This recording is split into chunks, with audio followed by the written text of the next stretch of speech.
ಆ ರೆಪ್ರೆಸೆಂಟೇಷನನ್ನು ನಾವು ಆಮೇಲೆ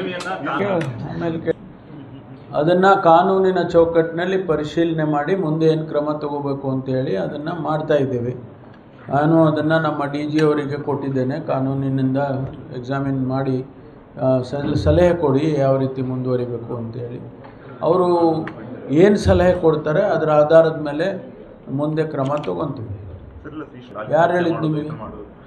ಅಲ್ಲಪ್ಪ, ಸೀರಿಯಸ್ ಆಗಿ ಯಾಕೆ ತಗೊಂಡಿಲ್ಲ ಅಂತ ನಿಮ್ಗೆ ಯಾಕೆ ಆ ಭಾವನೆ? ಯಾಕೆ ಆ ಭಾವನೆ ಬಂತ ಹೇಳಿದ್ವಿ?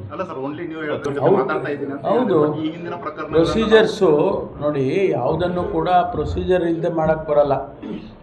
ಕಂಪ್ಲೇಂಟ್ ಕೊಡಬೇಕಾಗಿತ್ತು ಅವರು. ಕಂಪ್ಲೇಂಟ್ 4 ದಿವಸದ ನಂತರ ಕೊಟ್ಟರು ಅವರು.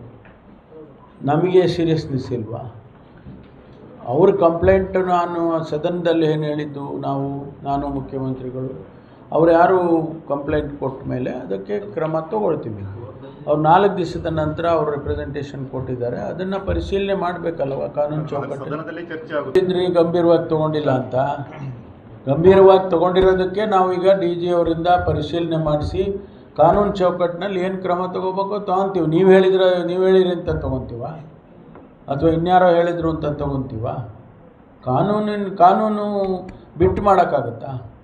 ಕಾನೂನಿನ ಚೌಕಟ್ಟು ನಾಳೆ ನೀವೇ ಅಂತೀರ, ಯಾರು ಅವತ್ತು ಗೊತ್ತಿಲ್ವೇನ್ರಿ ನಿಮಗೆ ಕಾನೂನು ಅಂತೀರ, ನೀವೇ ಕೇಳ್ತೀರ ಪ್ರಶ್ನೆನ. ಅದಕ್ಕೆ ನಾವು ಕಾನೂನಿನ ಚೌಕಟ್ಟಿನಲ್ಲಿ ಏನು ಮಾಡಬೇಕು ಅದನ್ನು ಮಾಡ್ತೀವಿ. ಭಾಳ ಗಂಭೀರವಾಗೇ ತಗೊಂಡಿದ್ವಿ.